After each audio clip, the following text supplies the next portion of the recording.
The Legend of Sunset Shimmer, Ocarina of Time.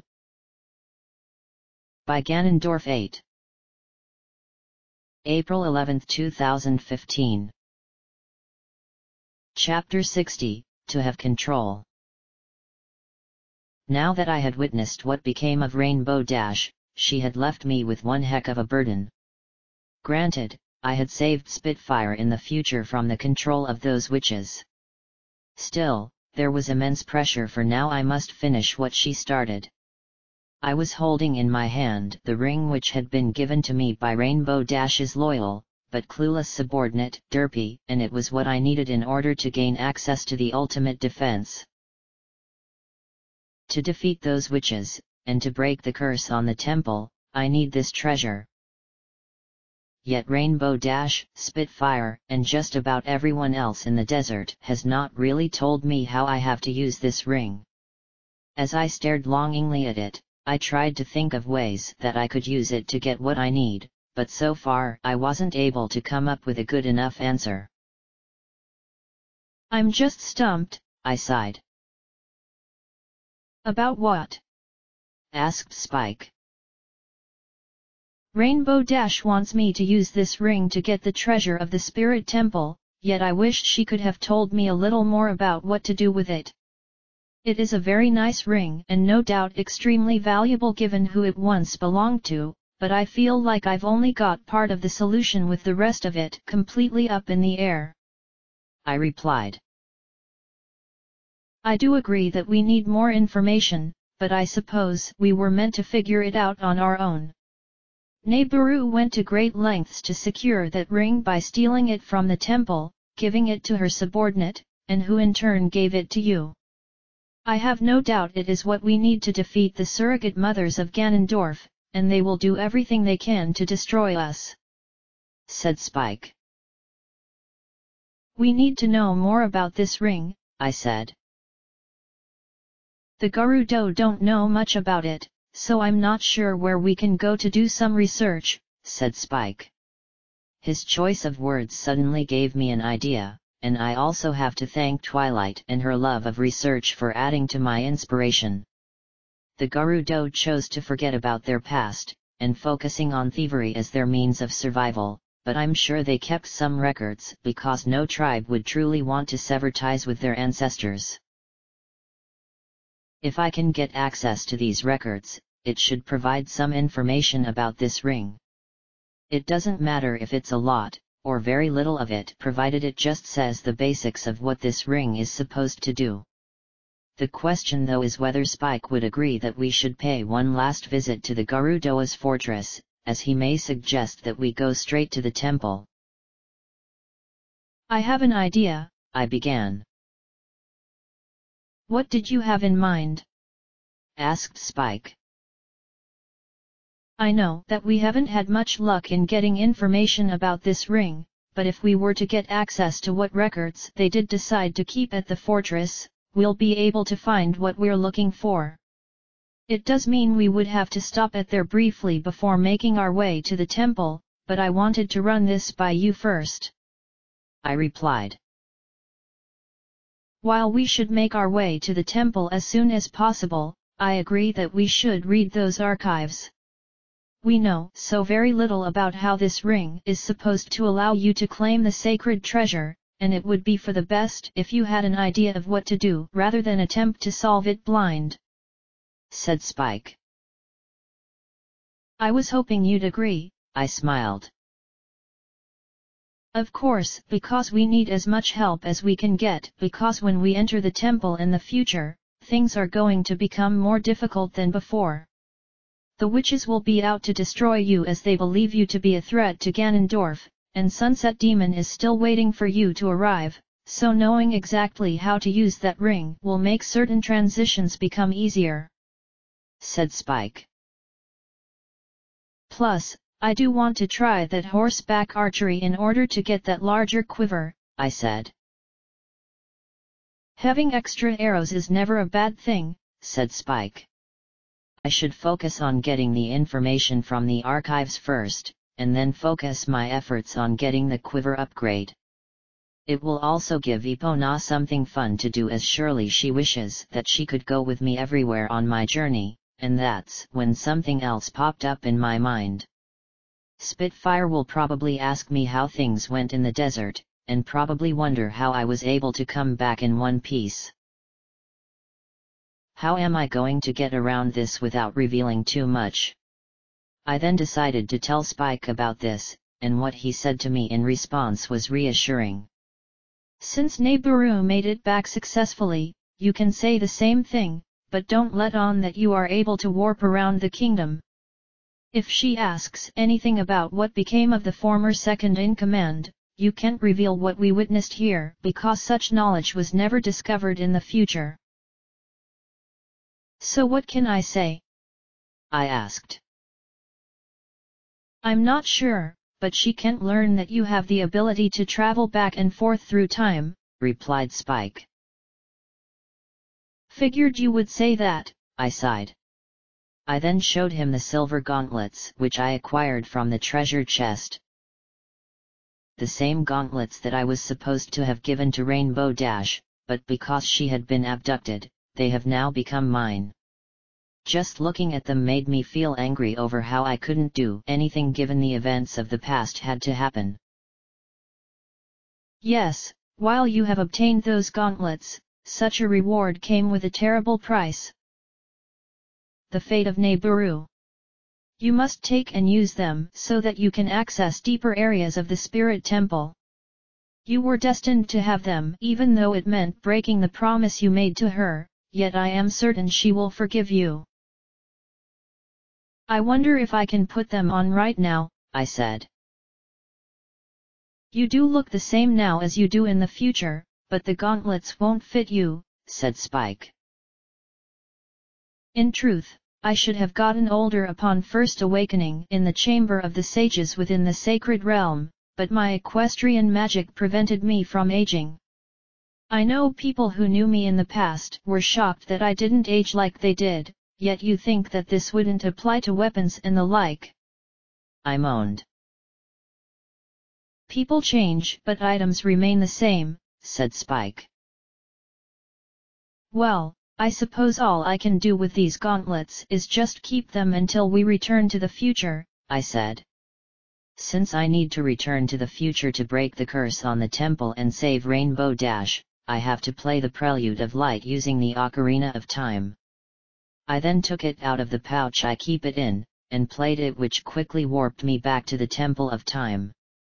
Upon my arrival, I made my way to where the Master Sword rested as I need to draw it from the pedestal of time. I believe this is the last time we'll be coming to the past, said Spike. Makes me wish I could have picked up some additional items here before going back, I said. You may still get the chance, began Spike. How can you say that after saying this will be our last time here? I asked. There is no telling what will happen once you have awoken the final sage, replied Spike. The most likely result is going to be me entering Ganondorf's castle, and I am not ready to go there even if I have the Master Sword. Speaking of the Divine Blade, there it was in its resting place, and now the time has come for me to pull it from its pedestal once again. Walking up to it and placing my hands firmly on the hilt, I began pulling until the sword came out, and I became surrounded by blue light. A few moments later and I was back in the future with all of my weapons intact, yet where were the silver gauntlets? I remember placing them on my belt, and now they are no longer there, which made me wonder just what happened to them. Do you know where those gauntlets are? I asked. They're on your wrists, replied Spike. What? I exclaimed. I then looked down at my wrists, and there they were in all of their glory. I have to admit that they do look good on me, even though the color can be viewed as inferior in the minds of some people. I felt a strong surge coming from my hands, which made me feel like I could easily lift up anything no matter how heavy it was. While these gauntlets will be useful to me for what I need them for, a part of me still feels bad that Rainbow Dash had to suffer before the desert swallowed her courtesy of those witches. She was meant to have these and not me, so no matter what you say about it, Spike, you know as well as I that these were acquired unintentionally. I said. And now you must use them to finish what she started, said Spike. Her plan was to get deeper into the temple to steal all of the treasure, but I am not a thief, so the idea of me stealing treasure is against everything I stand for. I'm going to ruin the plans of the evil king as the temple must be freed, and I'm hoping that Rainbow Dash is still alive even though she has been missing all this time. I said. Looking closely at the silver gauntlets, I began to think about how they would have looked had I given them to her, but that is a feeling which will never become a reality.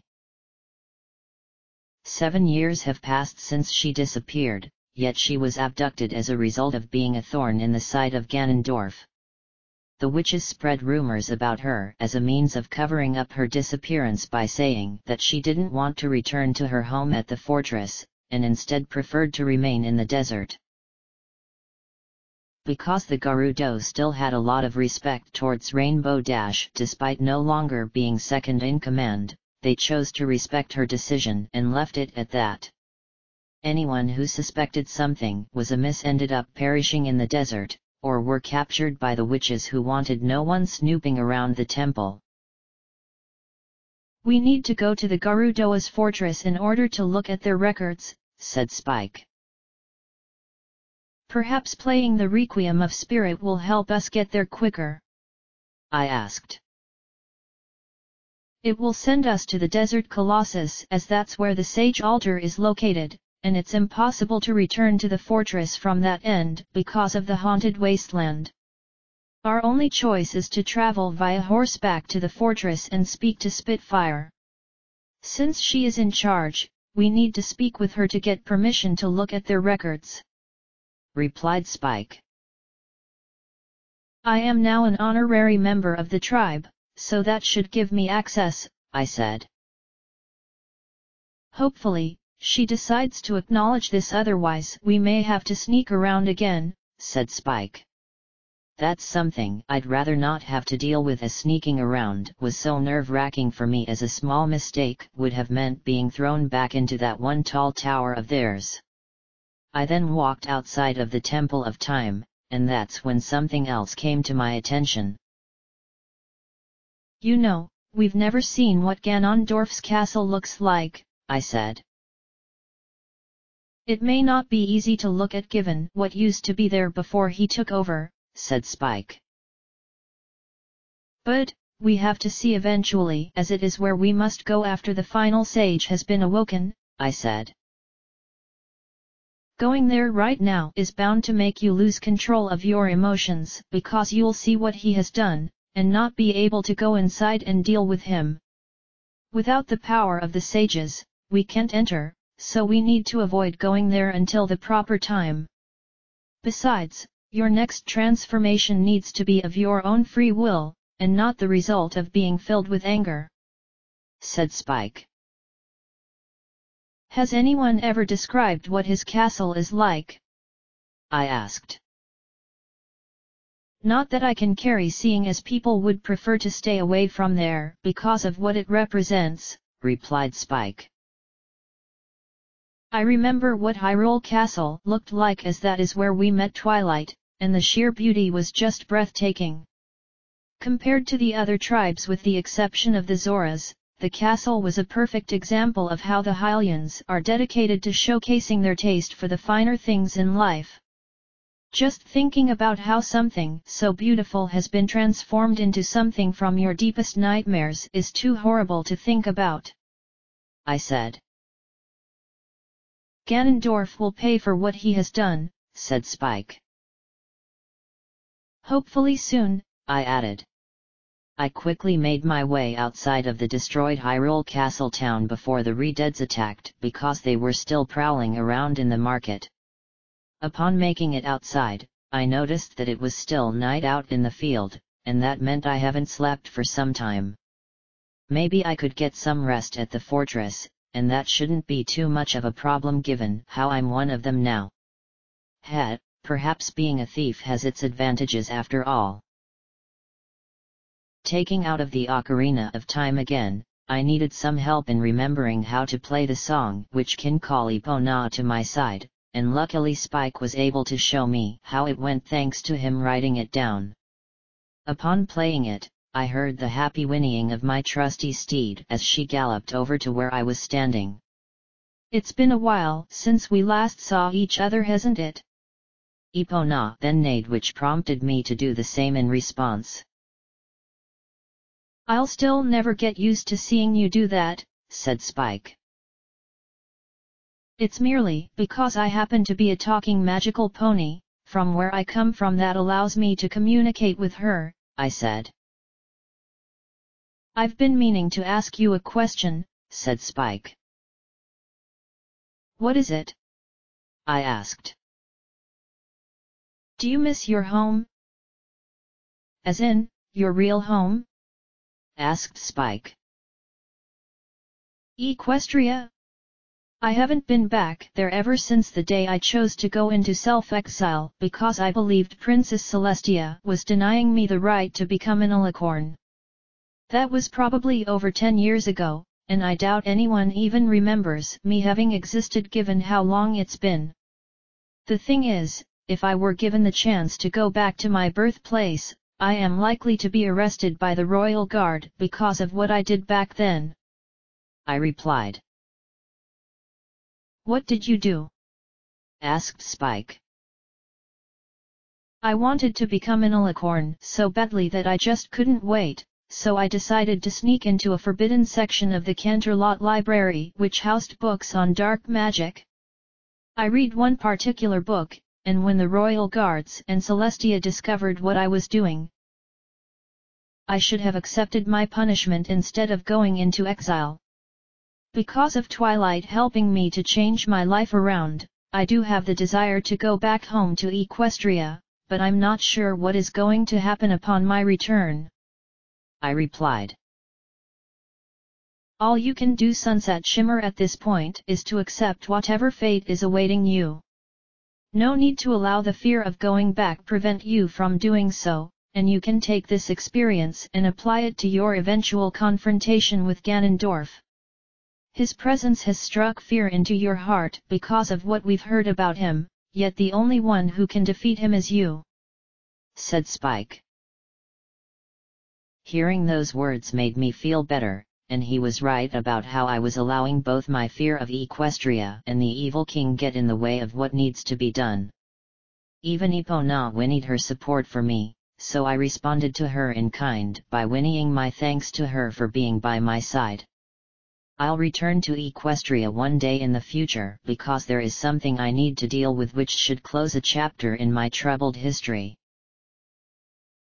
Giving Epona a soft kick to her ribs, she began to gallop off at a fast pace towards Gerudo Valley because I needed to speak to Spitfire about looking at her tribe's records.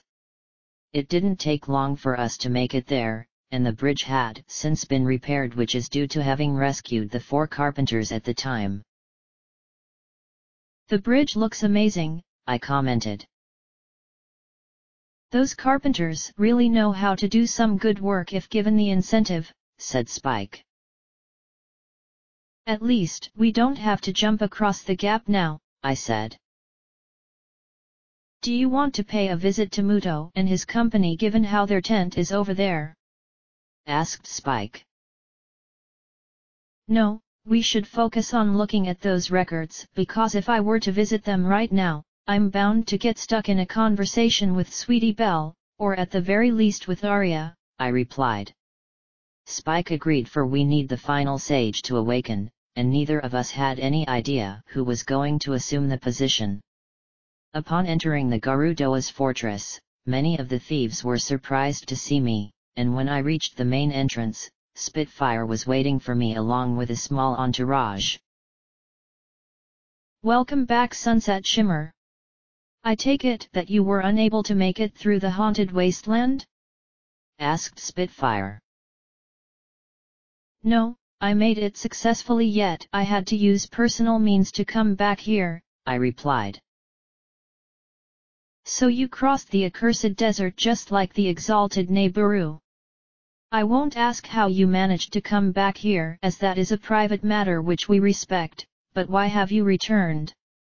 Is it because of our famous horseback archery?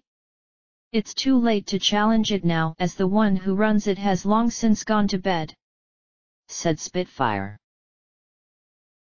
I came back here because I need permission to view your records, I said. Of the history of our people? Asked Spitfire. I know you've chosen to forget about the past of your people because of wanting to be dedicated to thievery, but I'm willing to believe you did keep some records because it would have been dishonorable to have neglected your roots, I replied.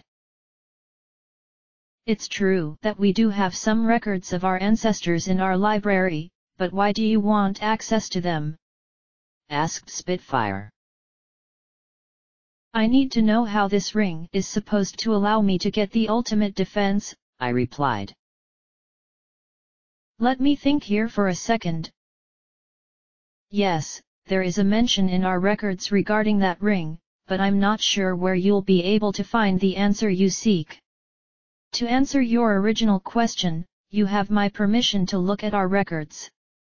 Since you were able to make it across the wasteland, were you able to find out anything regarding the fate of the exalted Neburu?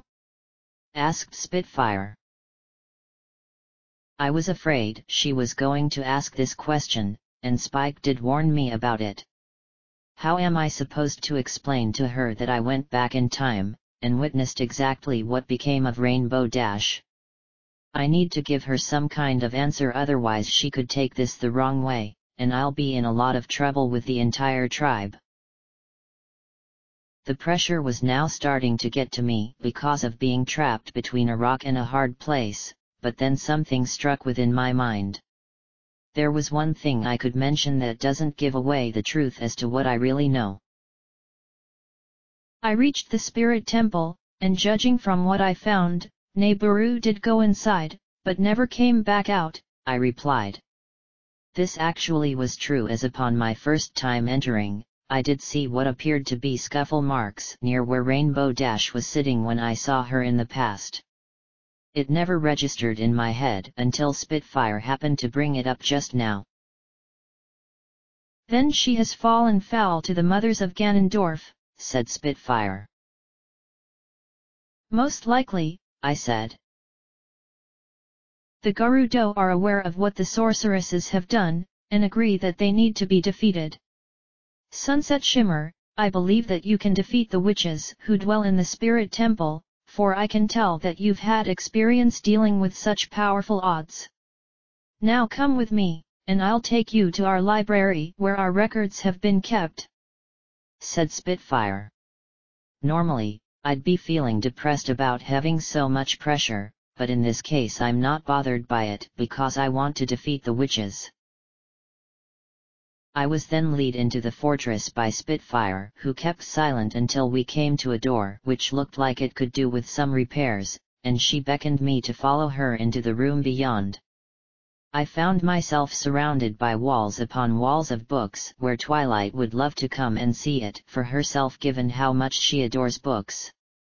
Spitfire walked towards a section where there was a large leather-bound book, where she picked it up from its place of rest and handed it to me. This book contains the remaining records of the Gerudo that we chose to retain.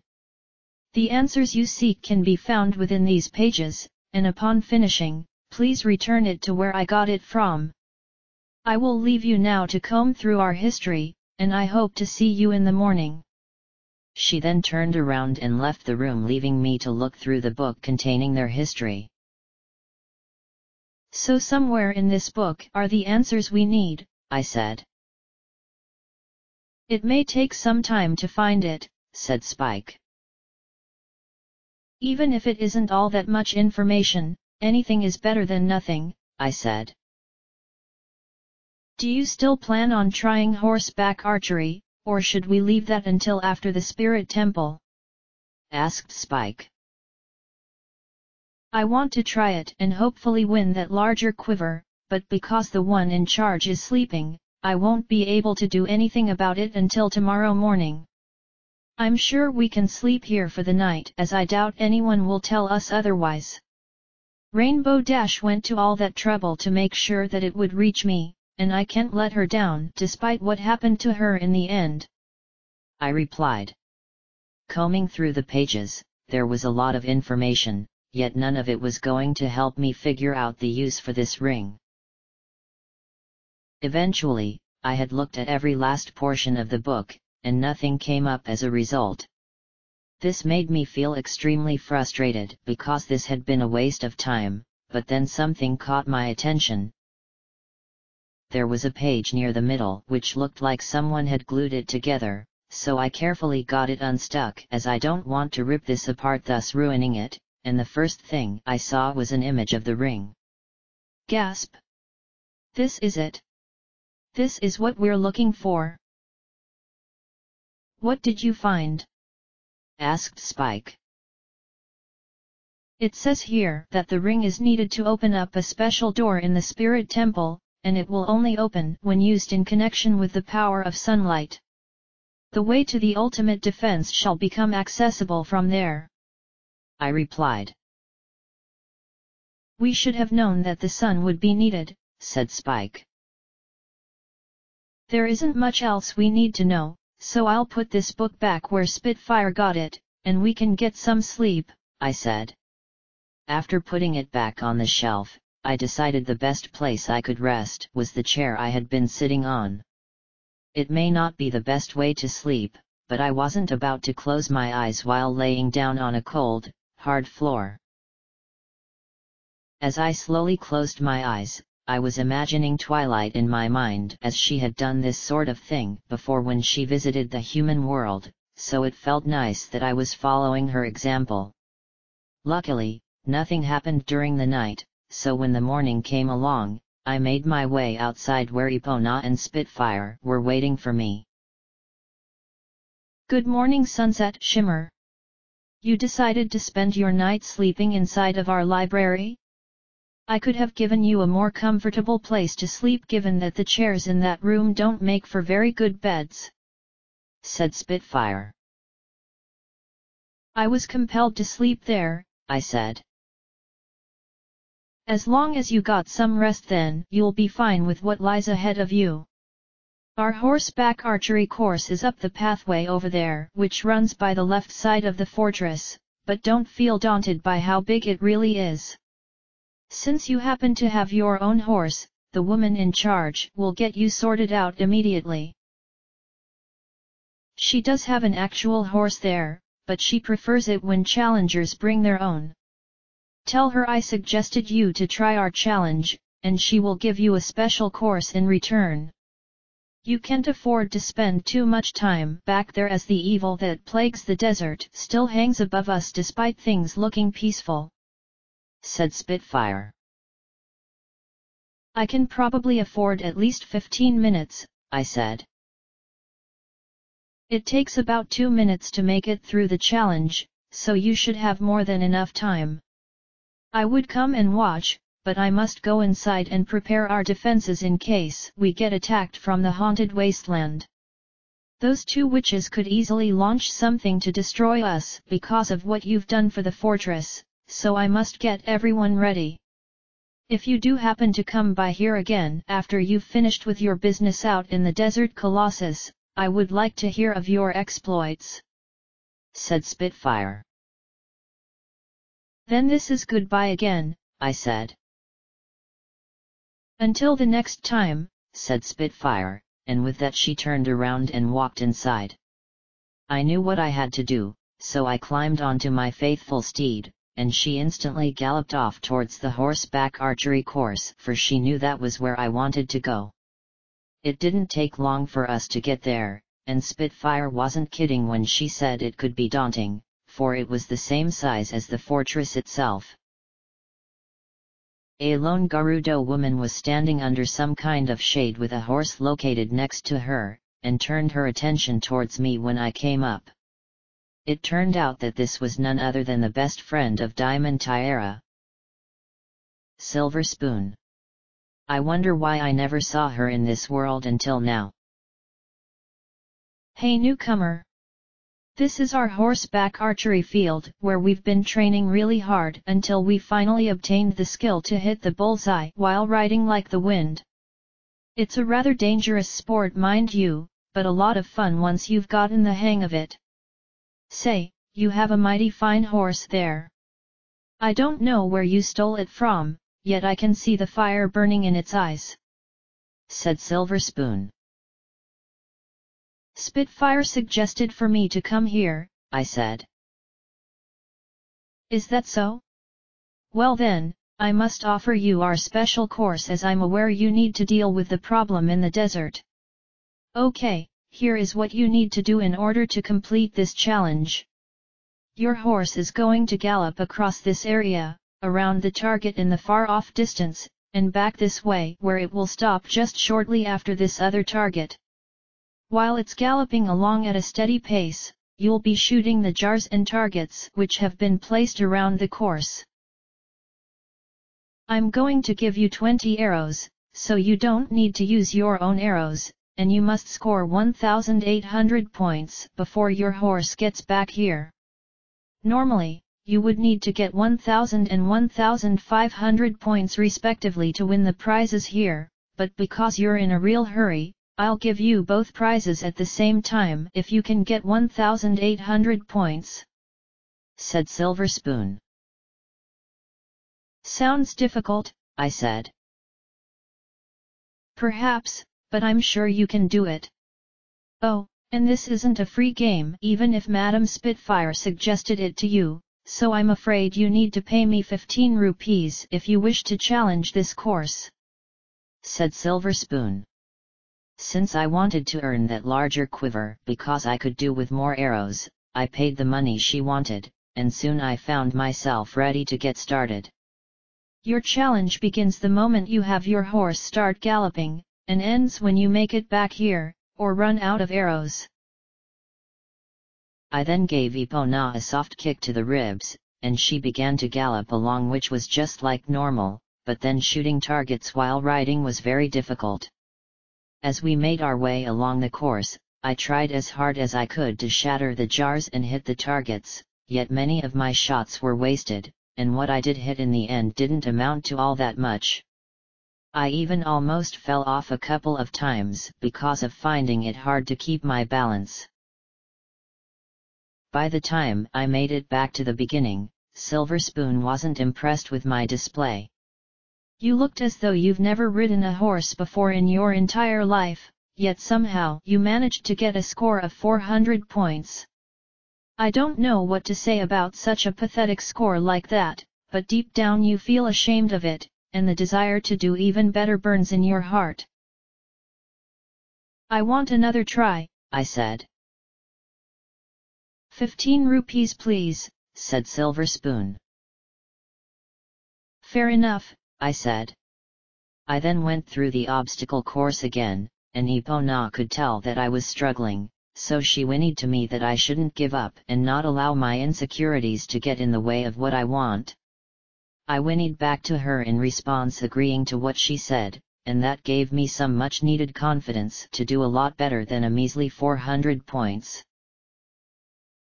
Good thing Spitfire didn't see it, otherwise I'd never be able to live it down.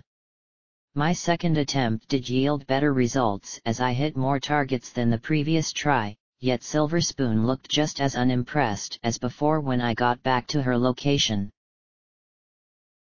1,000 points this time. "You got better, but it just isn't enough," said Silver Spoon. "Again!" I shouted. 15 rupees please like before," said Silver Spoon. "I'm going to do this no matter what it takes," I said. Epona agreed with me by neighing, and we went through the course for the third time, where I managed to hit even more targets, including several of the jars, and when I reached the end, Silver Spoon looked impressed instead of looking disappointed. "How about that? This time you managed to score 1,600 points, which is almost there, but just missing the end result. I'm impressed with how you improved in only a few attempts, so be proud of such an achievement," said Silver Spoon. "Which is why I want to try again," I said. "You really are determined, aren't you? I'll give you credit for having a lot of guts, and that is going to get you far." "All right. I'll let you try once more, and that will be 15 rupees please," said Silver Spoon. I paid her the money, and we started to go through the course yet again, but this time I was determined to win the 2 prizes. Because I had gotten used to shooting arrows like this after having not done so since hunting down those big poes for the owner of the ghost shop, shattering all of the pots and hitting the targets became almost second nature to me. I almost fell off once or twice, and you can't blame me because I haven't been doing this for years, which is most likely the case for Silver Spoon and the other Gerudo. Each of my shots was well executed, but I did miss once or twice during the course of this challenge, and upon finally getting back to where I started, I felt that this was my best effort yet. "Well, call me utterly impressed. Your score this time around is 1,900 points, so that means you've won both prizes. I'm not upset about giving these away because you definitely earned them, but I did get some money out of it which will do me some good in the future. The first prize I have for you is this piece of heart which I stole from somewhere long ago, yet where exactly it was I forget. The second prize is this quiver which has been my pride and joy for years. It was never stolen or anything like that, but rather it's completely genuine, and I hope that you take great care of it. You won't be needing that smaller quiver anymore, so allow me to take it off your hands." She then gave me the piece of heart first, where the warm feeling I get from these once again kicked in for me, and then she gave me the quiver I've been wanting, and it featured a gold rim around it. "Now you can carry up to 50 arrows, said Spike. "Which is more than enough for me to overcome what lies in the spirit temple," I said. "I suggest you get over there, newcomer, because only you can defeat those 2 witches," said Silver Spoon. "I'll make sure those 2 never cause trouble for the Gerudo again," I said. "Then I wish you good luck, and if you ever feel a desire to come back here and play this game for the fun of it, just let me know and I'll set you up with a challenge which will cater to your skills," said Silver Spoon. I thanked her for everything she had done, and Epona galloped back down to the main area of the fortress, where she made her way to the edge of the entrance to the haunted wasteland. I didn't want anyone to know how I was able to come back from the desert colossus, so I figured on warping in the wasteland where no one will see me. I climbed down from Epona and whinnied for a couple of moments before taking my leave and running into the wasteland, where I became surrounded by the eternal sandstorm. "Epona didn't want you to go, did she?" asked Spike. "No, because of what we just went through, but she knows that I need to do this," I replied. "The spirit temple has most likely changed from when we last explored it, so make sure you watch your step. Also, don't lose that ring because it's the only means of opening that special door. Now then, you need to use the ocarina, and play the Requiem of Spirit to warp to the Desert Colossus," said Spike. I followed his example by taking out the Ocarina of Time, and playing the appropriate song which surrounded me in a bright orange light. A few moments later, and I found myself back in the desert, but it wasn't cold due to the sun being out. I could barely make out Sonata in the distance, who was most likely continuing with her digging for those ancient masks, yet I couldn't afford to speak with her as I did have an important mission. "I wonder if that magic bean has grown," I said. "What made you think of saying that?" asked Spike. "Seeing Sonata over there digging away reminded me about it," I replied.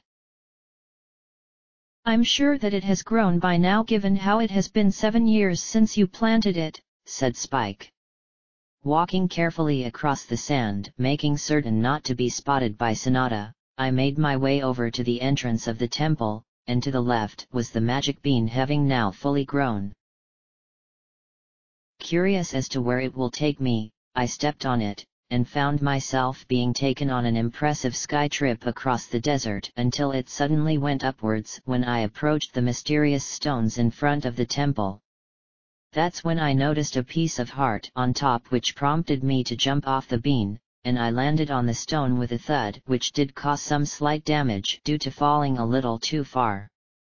Of course, picking this up would instantly mitigate the damage, so it didn't really do anything.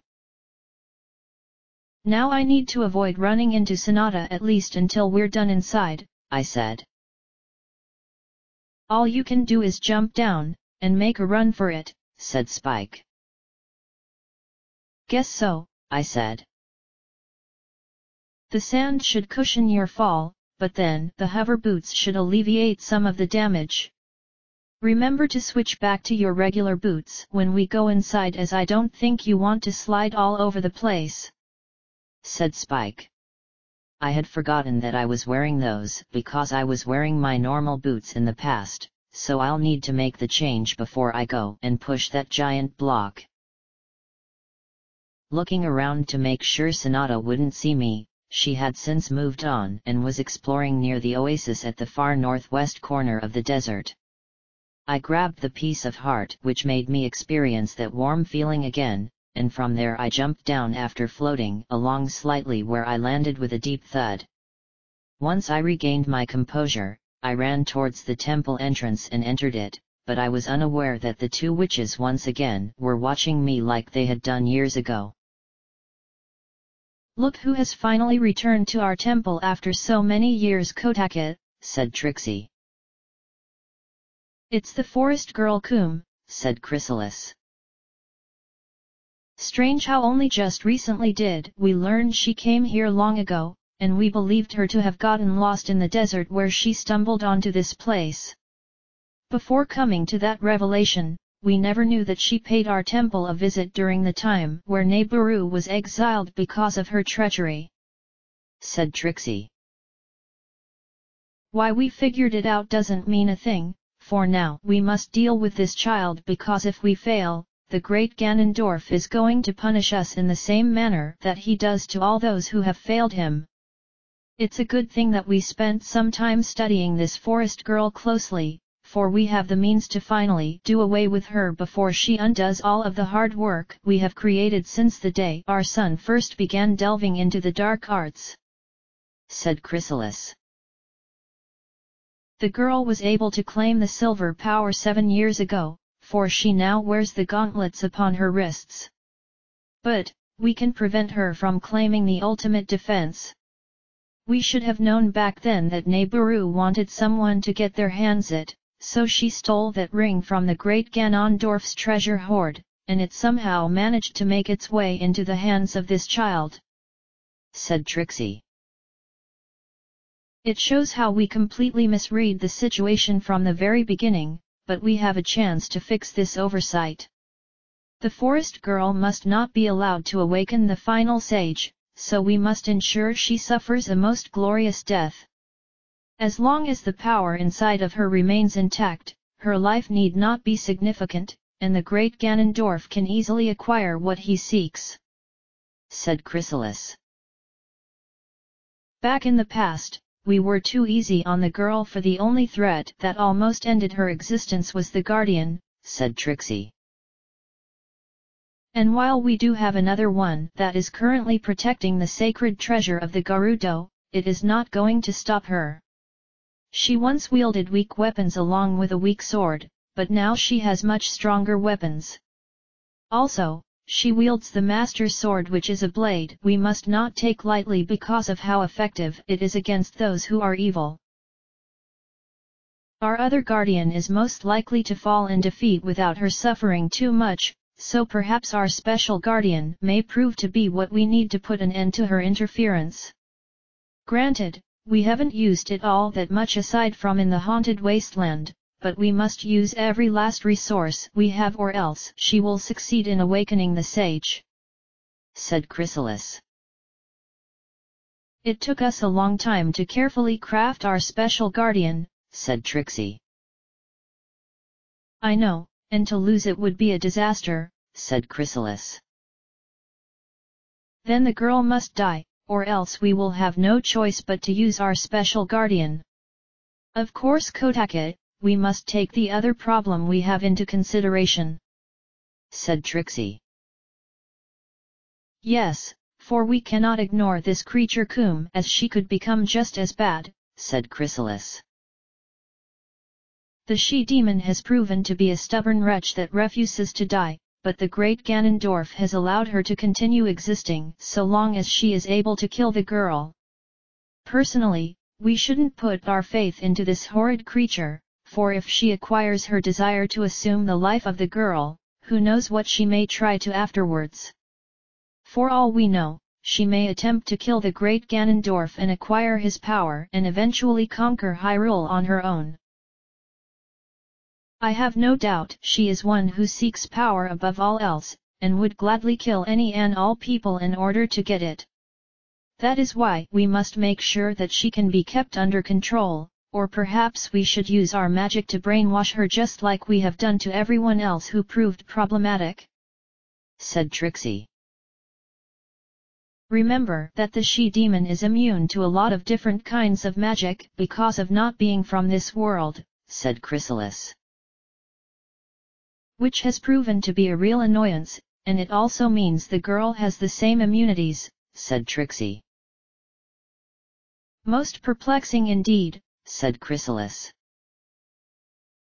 "If everything goes as we expect it to, the girl and the she-demon will destroy one another, and put themselves out of our misery without us or our special guardian having to get involved. Of course, it would be wise for us to make some additional preparations in case things don't go as we want them to. We learned that the hard way 7 years ago when the girl waltzed through our temple of her own volition, and we cannot make that mistake again," said Trixie. "What if we fail?" asked Chrysalis. "That is not an option for us under any circumstances," replied Trixie. The opening chamber of the Spirit Temple looked the same as it did when I came here 7 years ago. The snake-head statues were still in their respective locations, so I had no reason to read the messages again, even if it was Spike who read them due to me not understanding ancient Hylian text. The main difference was that I was wearing the silver gauntlets which I needed to bring back here in order to be able to progress further, so I decided to check out the giant block to see if this equipment would work as intended. "So I can now push this block?" I asked. "The silver gauntlets have given you more strength than what you had before, so pushing this will be easy for you. Don't feel discouraged, Sunset Shimmer, because you're having doubts, but rather just go for it and see what happens. You also need to transform of your own volition, so if we encounter any monsters, you should defeat them by utilizing those pony ears and tail," replied Spike. I needed to master transforming, especially with Sunset Demon now lurking around the temple, given how she is here in the present, but wasn't in the past when I explored trying to find these gauntlets. Placing my hands on the giant block, I gave it a big push where it suddenly began to move, which meant the gauntlets did work. The experience was just heavenly because this thing was at least 5 times my size, and I'm just applying a small amount of pressure, allowing me to push it along like it were nothing. After pushing it along for a short period, the block suddenly dropped into a hole, thus opening the way forward, and before me was an area of the temple which I have yet to explore. "Guess I should try transforming, seeing as we have some keys and another BMOs just like what we saw on the other side," I said. "You need to concentrate this time around, for you must have complete control over this. When you transformed in previous situations, you did so because of losing control of your emotions. Upon changing, it resulted in you being psychotic in nature, and having no regard for your own safety.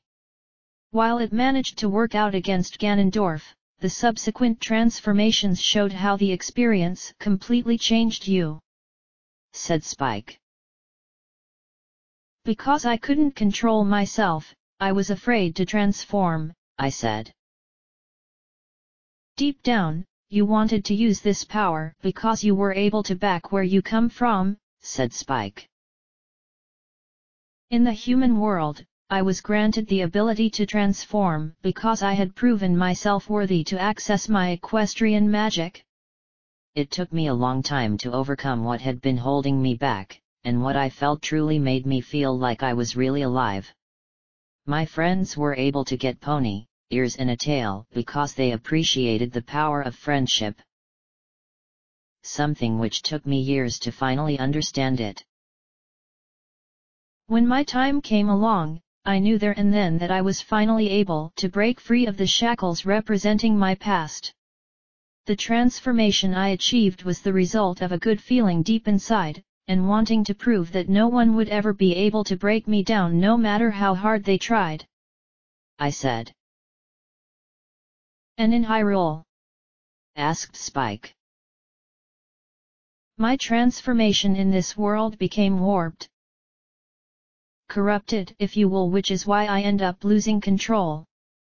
Instead of my change being one of pure happiness and wanting to prove that I was a better person, it became a nightmare where I lost all sense of self.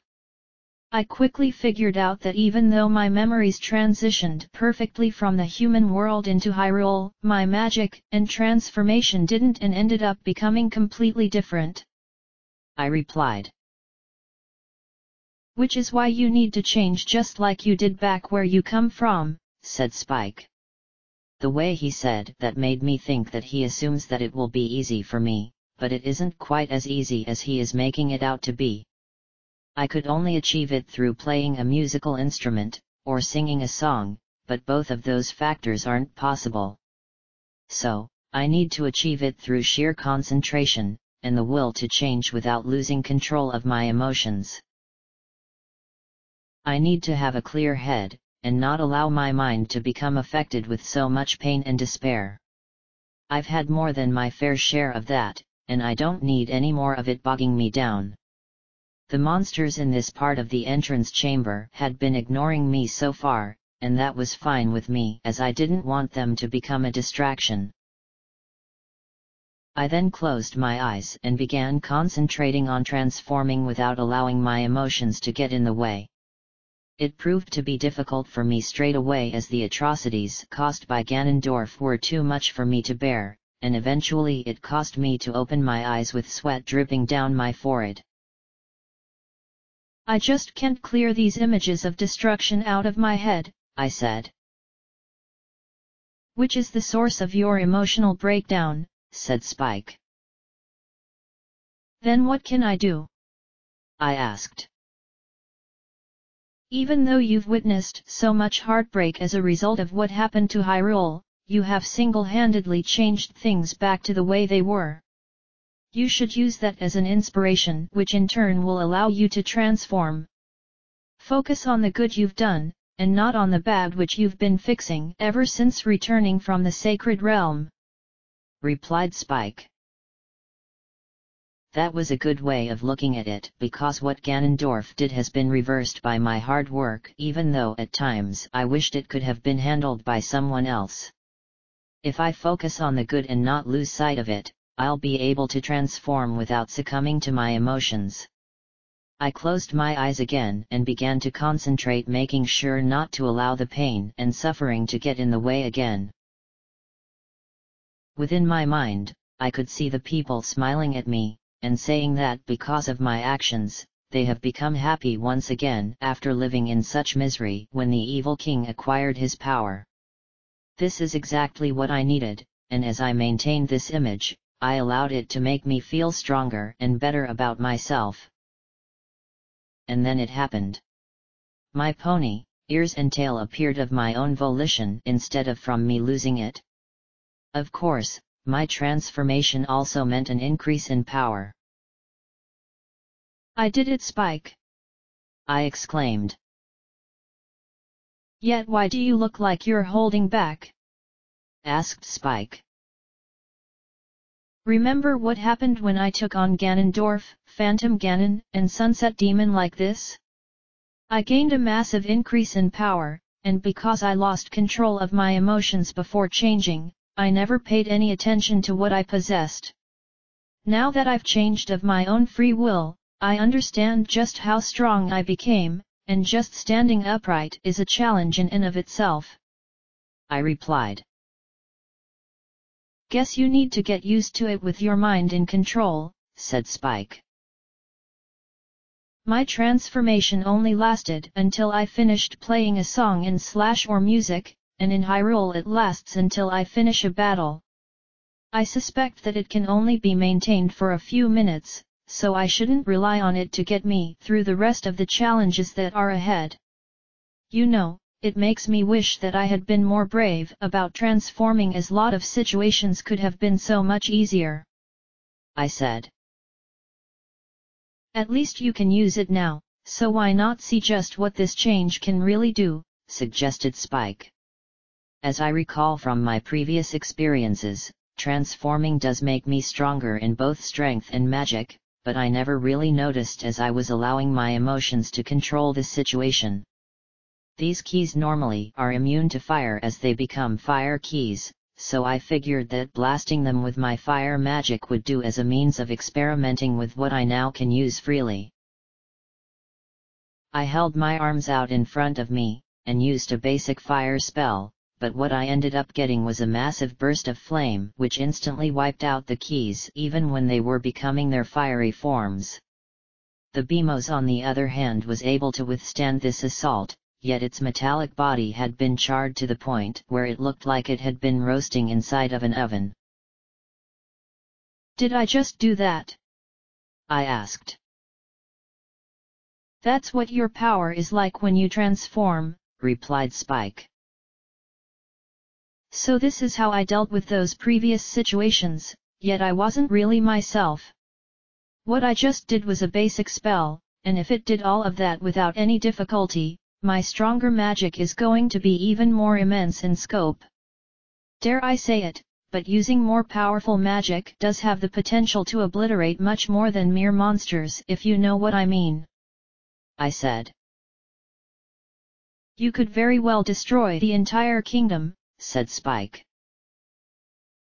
No, I don't think it'd go that far, as it would require someone who has spent decades mastering magic, and to be honest I only spent about 10 years at the most studying magic under the guidance of Princess Celestia.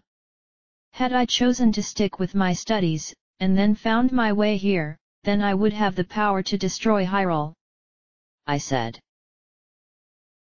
Guess you'll need to hold back on your power until the time comes to take on Ganondorf, but at least you finally transformed of your own free will. That means if you encounter a situation where your weapons, the Master Sword, or even your regular magic won't be able to help you solve the problem at hand, you now have the ability to change into this form. I'd say you've unlocked the true depths of your power, but maybe it's for the best that you don't go too overboard with it given what we just experienced, suggested Spike.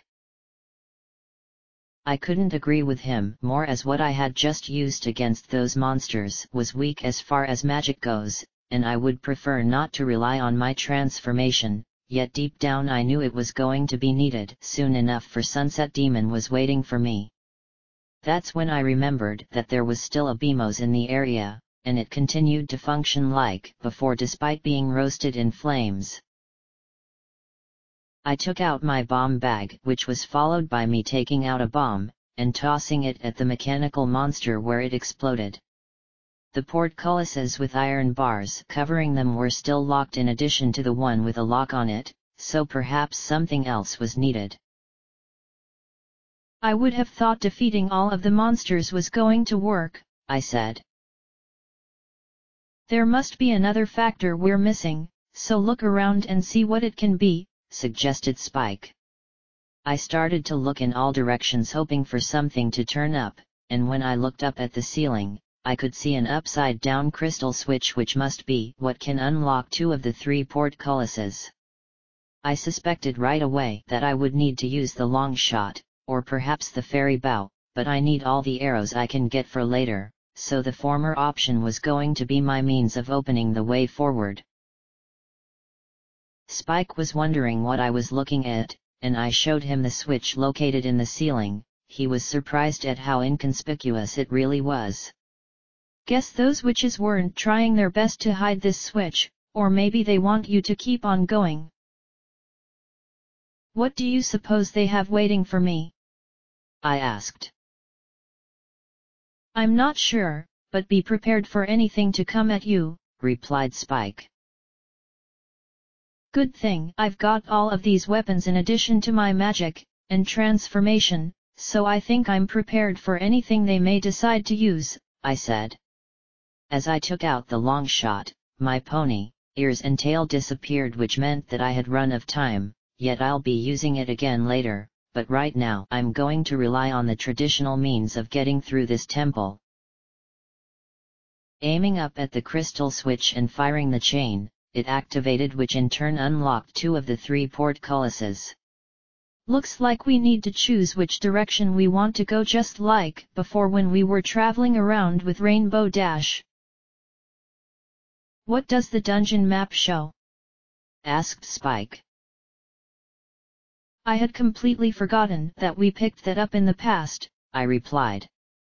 The map showed that both directions lead to dead ends, yet the path to the right has an additional room which could have the key needed to unlock the remaining portcullis. That was also true with the left path, so it came down to which way would prove to be the better choice. I suppose the right path makes the most sense, yet the other direction could have something just as useful. Want to flip a rupee like we've done in the past? Asked Spike. Not this time, as we just need to choose a direction, and go with it without questioning our decision afterward, I replied. We should try the portcullis on the left first, suggested Spike. I was thinking that myself, so we'll check that room out first, I said. Opening the portcullis on the left, I entered a large room which consisted of a small pit filled with sand, and a ledge located on the other side with no means of being able to climb up it. There were no monsters, which was a sigh of relief, yet I noticed the Triforce crest on the floor at the edge, which looked unusual. What do you make of the crest being here of all places? Remember that the royal family have placed elements of their influence within each of the temples of Hyrule, yet it does look really out of place given this room is just a pit with sand in it. Still, if you were to play the song passed down by the family, something is bound to happen, otherwise there would be no reason for the crest to be located here in the first place, replied Spike. He did make a valid point, so I walked over to the crest where I stood on it, and took out the Ocarina of Time. Since I have played Twilight's Lullaby more times than any other song I've learned from Sheik and everyone else who taught me a melody, I had memorized it by heart, so I played it without any problems. Upon finishing, a large treasure chest fell from the ceiling, and landed on the small ledge on the other side of the sand pit. Now how am I supposed to get to that? I asked. The hover boots won't work as the distance is too much, but because that chest is made of wood, you should be able to use the long shot, and pull yourself over to it, replied Spike. I then took out the long shot, and aimed carefully, making sure that I was lined up with the treasure chest. From there, I fired the chain which pulled me across the pit, and I landed on the small ledge which housed the chest. I opened it up and took out the compass, so now I could see the locations of all of the remaining chests in addition to seeing where the witches were located. I quickly looked at the dungeon map again, and sure enough, the skull icon which had since appeared indicated that they were on the 3rd floor. According to what the compass has revealed, the witches are located behind that goddess statue, I said. That's a strange place to hide, so the question is, how do we get to them? Asked Spike. When we figure that out, we'll be able to finally defeat them, I replied. Since there was nothing else in this room worth investigating, I jumped down into the sand pit as it was my only option, and I walked over to the other ledge which had vines growing on the wall, allowing me to climb back up. Upon entering the main area, I walked over to the other portcullis where I opened it to enter a room where 3 large boulders were rolling from side to side in a U-shaped arena of sorts. I could see some silver rupees scattered about, so that meant once again solving a puzzle that involved collecting money. These boulders won't inflict much damage if they collide with you, but they do have an unusual function, said Spike. What's that? I asked. If one of them hits you, it will suddenly go in the opposite direction. I know the idea is to not get hit by these obstacles, but you could use it to your advantage if you feel the need to get a boulder to change direction, replied Spike. I'm just glad there are no monsters in this room, I said. That's because we're in the early chambers of the temple, said Spike. So the monsters, be they weak or strong, are waiting for me on the upper levels? I asked. Those witches are trying to see how strong you are, and the floors above us will be filled with powerful monsters. The she-demon doesn't count among their number as she is acting of her own free will, replied Spike. I was still having a hard time believing Sunset Demon had survived her apparent death back in the Water Temple, yet she used the power from Twilight's element of harmony to keep herself alive. The same element I brought into the human world, thus bringing equestrian magic into a world which didn't need it. Yet, she survived her death and began plaguing me throughout the Shadow Temple, and now she is here in the Spirit Temple waiting to finally finish things.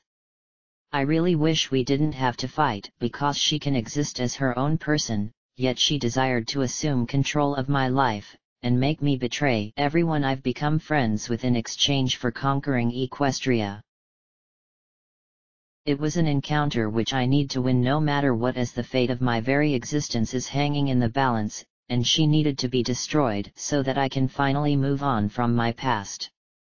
Focusing my attention on the silver rupees, as I need all 5 of them to unlock the portcullis before me, which had iron bars covering it up, I started collecting them by jumping from the top of the main walkway, picking up the first one, and quickly jumping left and avoiding the boulder that almost knocked into me.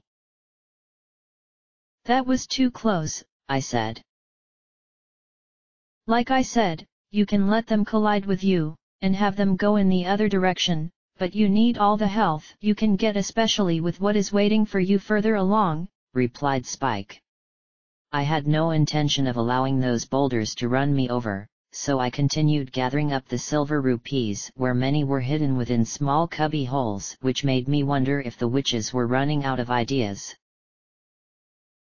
Spike then assured me that they wanted to test me with some simple challenges before increasing the difficulty. Don't become cocky now, Sunset Shimmer, just because things are easy for you, for the witches could easily throw, say, several iron knuckles at you all at once, and even with your transformation now under your control, your chances of survival would be slim. Yeah, being overconfident is the worst thing I can do, I said. It didn't take very long to collect the remaining rupees, although the boulders would end up hitting me a few times, which wasn't to my liking. 1 rupee was located right in the path of one of the boulders, and required absolute precision for me to get it. Since I felt that I wasn't going to be able to get it without being hit in the process, I chose to merely jump for the rupee when I felt the way was clear. As the boulder rolled by, giving me the necessary opening which I needed, I jumped where I grabbed the rupee and rolled straight into the now unlocked portcullis. You really do need to work on that, commented Spike. I managed to grab it without sustaining even more damage, I moaned.